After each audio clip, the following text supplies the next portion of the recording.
This is Tony. How do you pronounce your second name, Tony? Buzan. I'll never forget that. Tony Buzan. It's lovely to see you. Now, look, we're going to do a little trick now. Oh, we read about you when we were on holiday in the summer.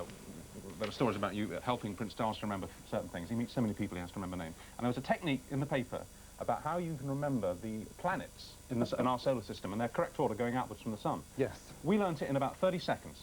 And so did our kids. And I've never known it before. And we've never known it. Well, we know roughly what the planets are, but we would never have listed them. And I've never learnt anything so quickly. Shall we go? 3, 2, 1. Mercury, Venus, Earth, Mars, Jupiter, Saturn, Uranus, Neptune, and Pluto. Ta-da!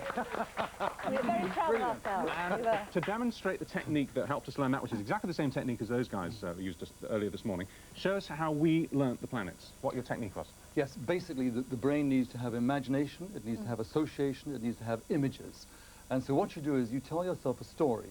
You make big links in your brain. So you imagine the 9 planets, 4 small, 4 big, 1 tiny.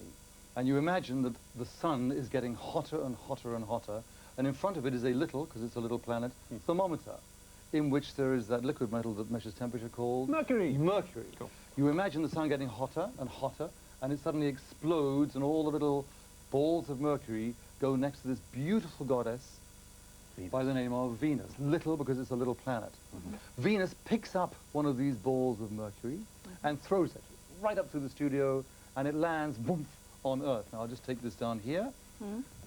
It lands with a giant thump on Earth, and imagine this in front of your house.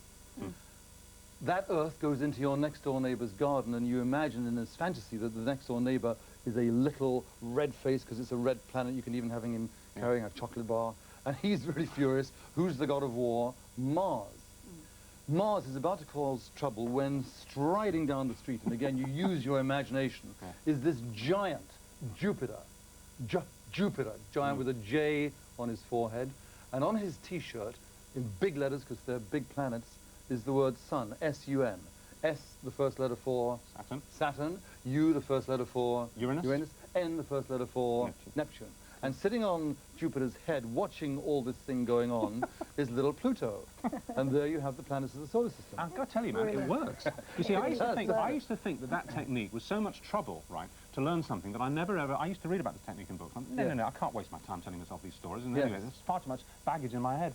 Wrong. It works. Because once you've got the association in your head, you don't need to recall it in detail. It just kind of spurts out the messages that you want. Doesn't it? Thanks to you, I won't give it out. I now know my car registration number. Don't I? And all my life, I'm one of these people, I never, if my car was nicked and the policeman said, what's the registration number, I couldn't have told him. I'd have to ring up the office or something. I know it now. The thing is that the human brain is so capable once it has the right technique.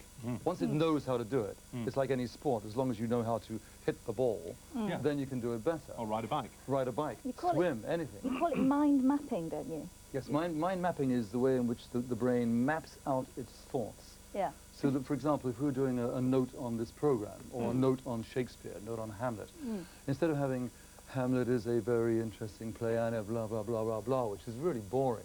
You have a picture of Hamlet in the center, and you have characters, and you name the characters, right?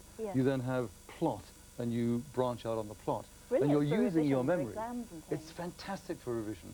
I mean, I almost get furious talking about it, because I remember when I was at school and university, doing exams and thinking, oh, you know, sitting for 3 hours in an exam knowing that it was somewhere in there and it wouldn't come out, and it only came out when the exam door closed. So what was the story you gave the nurse to remember the football league? Not all of it, but just but very simply, you have a little kind of a memory cupboard, and for every number you have a beautiful image. So 1 is a beautiful bun, it rhymes. 2 is a fantastic, lovely leather shoe. 3 is your favorite tree. And you associate these objects with the name of the football club? Yes, precisely. So number 1, bun, and you've got Aston Villa. So you have a beautiful villa, an Aston, perhaps a car, right? So you make these wonderful pictures, and those become maps in your mind. And anybody can do it. How, I mean, our three geniuses here this morning did it in, I know, They're ordinary people. and it was over 50 things that they actually had to learn. They had to learn In the 20 system. minutes, Yes, which is fantastic. Yes, while being in makeup and while doing the other Got things. 2 books out, Master Your Memory, Use Your Memory. How is it that she, Judy, has got such a fantastic memory and you don't use these tricks? I mean, I forget everything. You remember, you have a photographic memory. I would say. used to. It gets less with time, Well, sadly. okay, but what's why? Why are some people born with a naturally good memory? Well, Others with actually, everybody terrible has a one? good memory, but we get it trained away. Ah. So we take linear notes, which are one colour, and one colour is monochromatic. Monochromatic is monotonous, and monotonous is boring. And what does your brain do when it's bored? Tunes out and yeah. goes to sleep. So we tend to train our memory to get worse. And everybody has this superb memory as children. Watch children, and they memorize everything. Why? Because they're using the brain in the same way that these memory systems do. But I think practice as well, because I used to be Yes. very interested in acting, so I used to learn a lot of lines, and I think that you kind of retain that ability. Practice is really important, and Yeah. just to make you feel really wonderful. As you get older, the brain gets better. Memory gets better as you get older, as long as you use it. It's like muscles. Like a muscle. Yeah. You've got to keep the thing active. Cool. Excellent. Well, thank you very much for coming. Thank you very It was much a indeed. I very really successful enjoyed that. memorable experiment. That was great. Yeah. Work. Thank you. Tony Buzan. Thank you. Okay.